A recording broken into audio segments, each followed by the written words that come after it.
안녕하세요. 저는 정현우라고 합니다.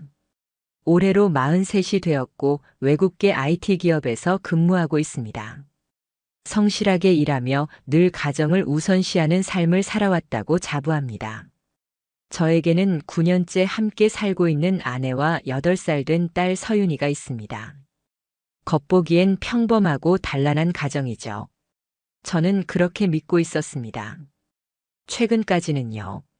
아내는 고등학교 교사입니다.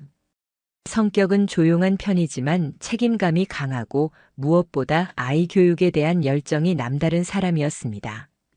결혼 전부터 지금까지 줄곧 같은 학교에 다니며 일해왔고 저는 그런 그녀를 존경했습니다. 제가 업무로 늦게 귀가하는 날이면 세진은 늘 따뜻한 밥상을 차려놓고 기다려 주었습니다. 아내가 있다는 건 참 고마운 일이구나. 그렇게 하루하루를 감사히 살고 있었습니다. 하지만 지금 돌아보면 너무 완벽했던 일상이 오히려 위험 신호였는지도 모르겠습니다. 처음 이상함을 느낀 건 약 2달 전쯤입니다. 그날은 유난히 퇴근이 빨랐고 아내에게 따로 연락하지 않고 집으로 곧장 갔습니다. 현관문을 열자 집안은 고요했습니다. 여보, 나왔어. 대답이 없더군요.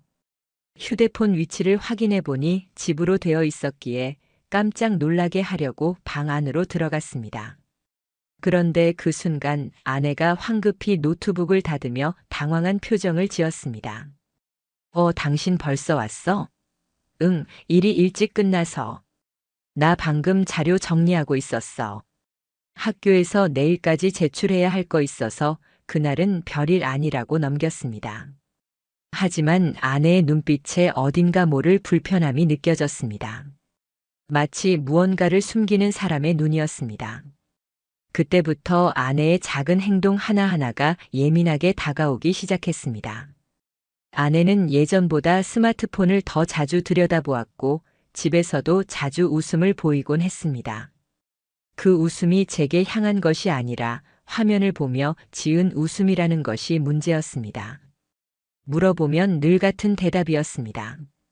학생들이 보낸 메시지야. 요즘은 담임도 카톡으로 애들 관리하잖아.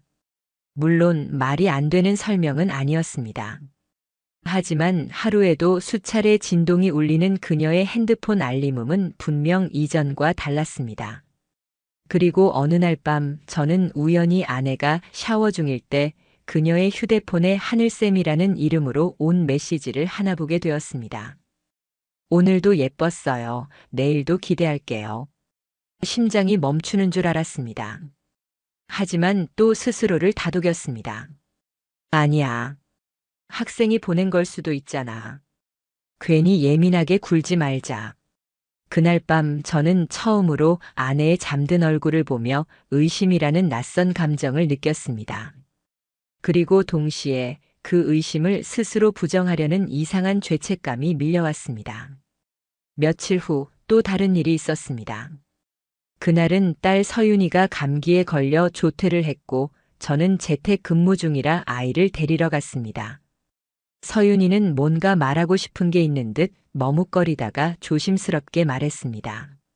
아빠, 저번에 엄마랑 어떤 아저씨가 같이 나갔어. 학교에서 봤는데 둘이 손도 잡았어. 뭐? 누구랑? 몰라. 안경 쓰고 키 크고 엄마가 웃었어. 그 아저씨랑 이야기하면서 머릿속이 하얘졌습니다. 하지만 또 생각했습니다. 애가 잘못 봤겠지. 그런 일 있을 리 없어. 그날 저녁 저는 아무 일 없던 척 아내에게 물었습니다. 오늘 학교에서 누구 만났어? 응? 아니, 그냥 교감 선생님이랑 잠깐 회의했지. 왜? 그 대답을 들으며 속이 타들어갔습니다. 딸이 본 남자와 교감이 동일 인물일까? 이제 더는 마음속에 묻어둘 수 없다는 생각이 들었습니다. 며칠을 고민한 끝에 저는 조심스럽게 학교 근처를 한번 찾아가 보기로 했습니다. 직접 확인하는 것 외에는 방법이 없었기 때문입니다. 그리고 점심시간 아내가 다니는 학교 앞에 도착했을 때 그녀는 확실히 남자 한 명과 함께 학교 밖으로 나오는 중이었습니다. 둘은 카페 쪽으로 걸어갔고 그 남자는 아내의 팔에 손을 올리려다 주위를 살피며 재빨리 내렸습니다.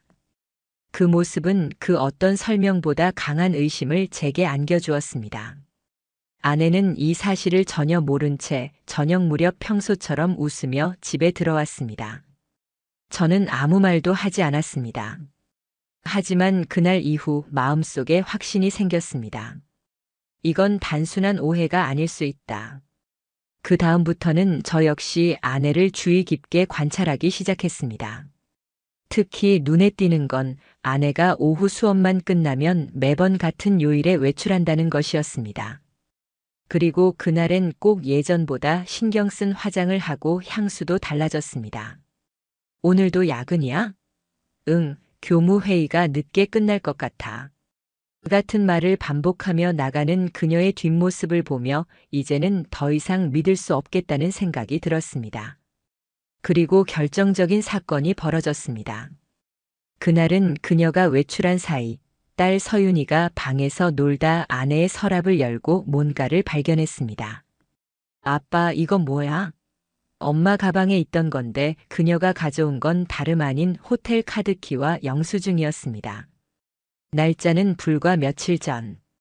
이름은 없었지만 주소는 강남 모처의 호텔이 분명했습니다. 가슴이 무너졌습니다. 의심은 확신이 되었습니다. 그날 밤 아내는 평소처럼 돌아왔고 저는 아무 말도 하지 않았습니다. 그저 고개를 끄덕이며 그녀의 식사를 챙겼습니다. 하지만 마음속에는 이제 이 모든 상황을 끝낼 준비가 시작되고 있었습니다. 아내의 거짓말은 조용히 그러나 치밀하게 반복되고 있었습니다.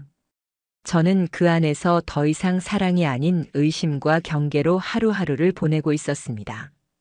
그날 이후 저는 마음속으로 결심했습니다. 확실한 증거를 손에 넣기 전까진 아무것도 묻지도 따지지도 말자. 그녀는 여전히 저를 안심시키려는 태도를 유지하고 있었습니다. 아침이면 서윤이의 머리를 곱게 빗어주고 저에게는 커피를 타주기도 했죠. 하지만 이제 그 모든 행동이 연극처럼 느껴졌습니다. 진심이 아닌 연기였다는 생각에 오히려 더 깊은 분노가 일었습니다. 저는 우선 아내의 패턴을 정확히 파악하기로 했습니다. 스마트폰에 위치 추적 앱을 몰래 설치했고 평소 그녀가 외출하는 시간대와 장소를 정리해 엑셀로 정리해 두었습니다. 놀랍게도 아내는 매주 화요일과 금요일 오후 4시쯤 학교에서 나와 같은 방향의 호텔 근처에 도착하고 있었습니다. 그리고 밤 9시에서 10시 사이에야 귀가하곤 했죠. 평일 저녁에 5시간씩 교무 회의가 있다는 건 도저히 납득이 가지 않았습니다. 다음 단계는 직접 확인하는 것이었습니다. 저는 조용히 연차를 내고 평소 그녀가 외출하던 화요일 오후에 차 안에서 호텔 앞을 지켜보기 시작했습니다. 창밖으로 보이는 풍경은 너무나 평범했지만 제 심장은 쉼없이 뛰고 있었습니다. 불길한 확신이 곧 현실로 다가올 것 같았기 때문이겠죠. 오후 4시 35분. 하늘색 블라우스에 회색 슬랙스를 입은 아내가 나타났습니다. 그녀는 평소보다 더 단정해 보였습니다. 그리고 그 뒤를 따르듯 낯선 남자 한 명이 걸어왔습니다. 두 사람은 거리낌 없이 호텔 로비로 함께 들어갔습니다. 그 순간 저는 생각보다 차분했습니다. 화가 난다기보다는 그냥 믿음이 무너진 자리에서 생기는 공허함에 가까운 감정이었습니다. 30분쯤 지나 저는 호텔 로비로 들어가 프런트 데스크에 조용히 다가가 말했습니다. 실례지만 제 배우자가 이 호텔을 자주 이용하는 것 같은데 혹시 김세진이라는 이름으로 예약 내역 조회 가능할까요? 직원은 당황한 표정을 지었지만 곧 조심스럽게 말했습니다. 손님, 그분 성함으로 VIP 카드 등록이 되어 있어서 최근 기록은 확인 가능합니다. 이번 달만 벌써 6차례 이상 방문하셨네요. 동일한 룸 넘버입니다. 가슴이 철렁 내려앉았습니다. 모든 것이 분명해졌습니다.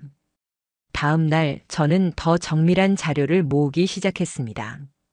아내의 신용카드 내역, 통장 이체 기록, 그리고 휴대폰 사진 백업. 그 중에서도 특히 통장 내역에서 수상한 정황이 포착되었습니다. 한 달에 2차례씩 세미나 강사료라는 이름으로 송금되는 정체불명의 계좌가 있었던 것이죠. 금액은 각각 150만 원에서 200만 원대. 해당 계좌의 예금주는 박준태라는 이름이었습니다. 저는 그 이름이 낯설지 않았습니다. 아내가 몇 달 전부터 자주 언급하던 외부 강사 학교에서 특강을 맡고 있다는 그 남자와 이름이 같았습니다. 며칠 후 저는 아내의 학교 인근을 다시 찾았습니다. 수업이 끝나는 시간을 확인한 뒤 일부러 조금 떨어진 커피숍에 자리를 잡고 지켜보았습니다. 그리고 마침내 그 남자 박준태가 등장했습니다. 신장 180cm 이상으로 보이는 호리호리한 체격, 깔끔한 정장 차림, 그리고 아내가 예전에 말이 잘 통하고 센스 있는 사람이야 라고 했던 그 묘사 그대로의 사람이었습니다.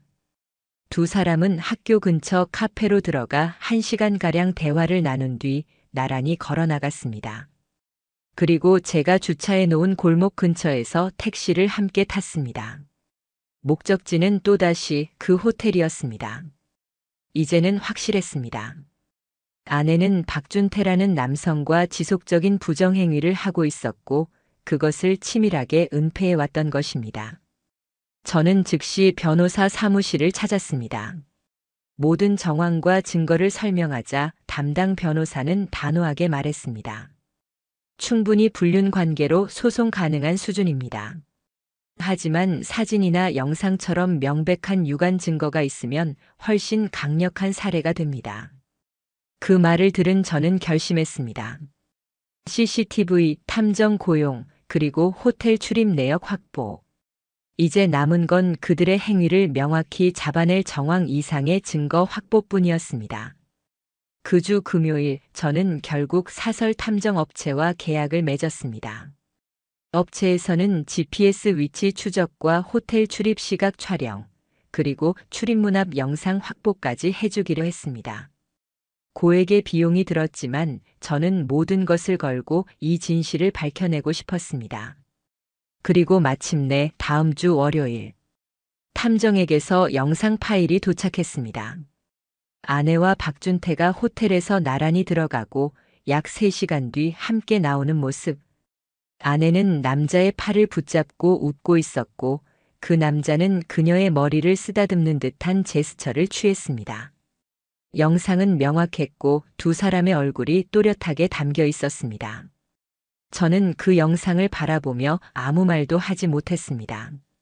그저 3시간 동안 핸드폰을 손에 쥔 채 화면을 수십 번 돌려보다가 결국 조용히 책상에 내려놓았습니다. 이제 제가 할 일은 정해졌습니다. 더는 이 거짓된 연극에 참여하지 않을 겁니다. 더는 속지 않겠습니다. 그리고 무엇보다 제 인생을 파괴한 두 사람에게 반드시 대가를 치르게 할 것입니다. 그날 밤 저는 아내와 마주 앉아 있었습니다. 식탁 위엔 조용히 김이 오르는 국과 말없이 식사를 하는 우리 둘만 있었습니다. 딸 서윤이는 이미 자기 방에서 숙제를 하고 있었고 집안은 평소와 다름없이 평화로워 보였습니다. 하지만 제 마음은 폭풍전야의 고요함이었죠. 아내 세진은 평소처럼 말없이 국을 떠먹고 있었고 저는 조용히 물었습니다. 여보, 요즘 힘든 일 있어? 아니, 왜? 요즘 표정이 자주 변하더라. 뭐랄까 숨기고 있는 게 있는 사람처럼. 그녀는 순간 젓가락을 멈췄지만 곧 다시 아무렇지 않은 척 말을 이었습니다. 그런 거 없어. 요즘 일이 좀 많아서 그래. 그날 밤 저는 아무 말도 더하지 않았습니다. 대신 아내가 잠든 후 조용히 옷방에서 제 노트북을 열고 탐정이 보낸 영상 파일을 다시 확인했습니다.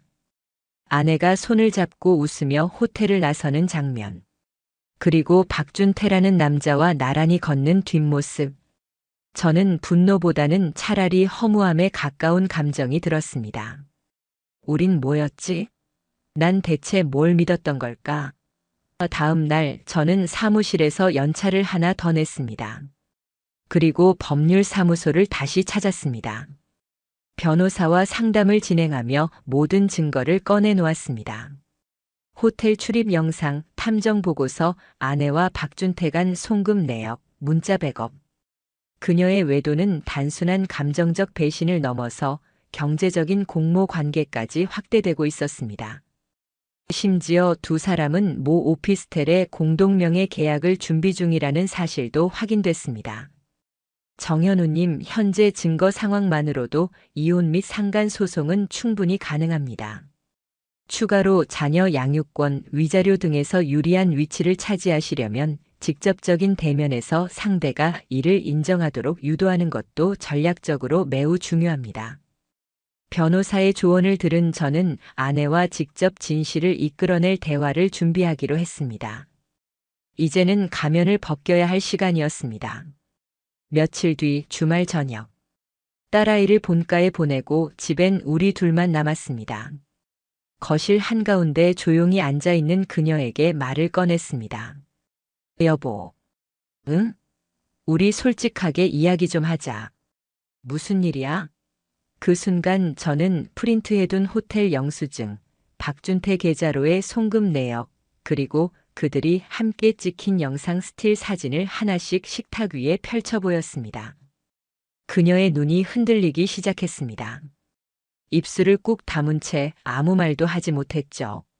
내가 지금까지 이걸 왜 들고 있는지 알고는 있겠지? 대답해. 당신 박준태랑 무슨 사이야? 그녀는 아무 말 없이 눈을 피하다가 잠시 후 낮게 한숨을 쉬며 입을 열었습니다. 그냥 감정적으로 흔들렸어. 감정? 그래서 호텔까지 갔어? 그리고 그 감정이 매달 송금까지 하게 만들었어? 잘못했어. 그 말 한마디에 제 안에 무언가가 무너졌습니다. 왜 그랬어? 나 사실 2년 전부터 우리 관계가 너무 건조하다고 느꼈어. 당신은 회사 일에만 집중했고 난 늘 혼자였고 그녀는 마치 자기가 피해자라도 되는 것처럼 이야기했습니다. 하지만 제게는 그런 이유조차 정당화의 언어로밖에 들리지 않았습니다. 그럼 그걸 왜 말하지 않았어? 왜 대화하려고 하지 않았고 왜 이렇게 몰래 만났어? 그녀는 울먹이며 고개를 숙였습니다. 미안해. 진짜로 근데 나 박준태랑 오래된 사이는 아니야. 그냥 외로워서 그랬어. 거짓이었습니다. 외로움 때문이었으면 호텔을 예약하고 공동계좌를 만들 순 없었을 겁니다. 너 날 사랑하긴 했니? 그 질문에 그녀는 처음으로 아무 말도 하지 못했습니다. 그 순간 저는 깨달았습니다. 이 관계는 이미 끝났다는 것. 대화는 그렇게 끝이 났습니다. 그녀는 그날 밤 거실에서 조용히 잠들었고 저는 서재에서 아내의 노트북과 휴대폰 백업 자료를 하나씩 정리하기 시작했습니다. 그리고 충격적인 걸 발견했습니다. 메일함 안에 부동산 계약 진행 관련, 일본 신혼 여행지 추천, 이중 국적자 혼인신고 절차 같은 키워드가 담긴 문서들이 있었습니다. 그녀와 박준태는 이미 새로운 인생을 계획 중이었던 것입니다. 심지어 서윤이 이름으로 작성된 해외 유학 관련 자료까지 있었고 가끔 제가 늦게 들어오는 날 아이에게 영어를 가르친다고 했던 것도 그 계획의 일환이었습니다. 이건 단순한 배신이 아니었습니다. 내 가족 전체를 속이고 뒤엎으려 했던 사기극이었습니다. 다음 날 저는 변호사에게 연락했습니다. 변호사님, 이제 바로 소송 절차에 착수해 주세요. 이혼, 양육권, 위자료 그리고 상간 소송 전부. 준비된 자료는 전부 드리겠습니다. 변호사는 알겠습니다. 확실하게 진행하겠습니다라고 답했습니다. 그리고 마지막으로 저는 박준태를 직접 마주할 계획을 세우기 시작했습니다. 이제 그들의 위선과 거짓은 끝날 것입니다. 다음 무대는 법정과 세상 앞입니다. 첫 번째로 저는 상간남 박준태와의 직접 대면을 계획했습니다. 그가 주기적으로 출강하는 외부 강연장 주소는 이미 확보되어 있었고 그의 일정은 아내의 문자와 이메일 백업에서 확인할 수 있었죠. 그날은 금요일 오후. 그가 서울 서초구의 한 평생교육센터에서 특강을 마친 직후였습니다. 그가 강의장을 나서는 순간 저는 조용히 그의 앞을 막아섰습니다. 박준태 씨 맞죠? 그는 순간 당황한 듯 뒤로 한 걸음 물러섰고 제 얼굴을 인식하자 잠시 얼어붙은 표정을 지었습니다. 정현우 씨 맞으시죠? 정확히 아시네요. 그럼 제 아내와의 관계도 정확히 설명하실 수 있겠네요. 그는 주위를 살피더니 목소리를 낮추며 말했습니다. 저기 이런 얘긴 여기서 하면 곤란할 것 같은데요. 곤란한 이유는 당신이 잘못했기 때문 아닌가요? 아니요, 그게 세진 씨랑은 단지 그 이름 제 앞에선 함부로 부르지 마세요. 당신이 그 사람을 어떻게 불러왔든 간에. 저는 미리 준비한 A사 파일을 그의 눈앞에 펼쳤습니다.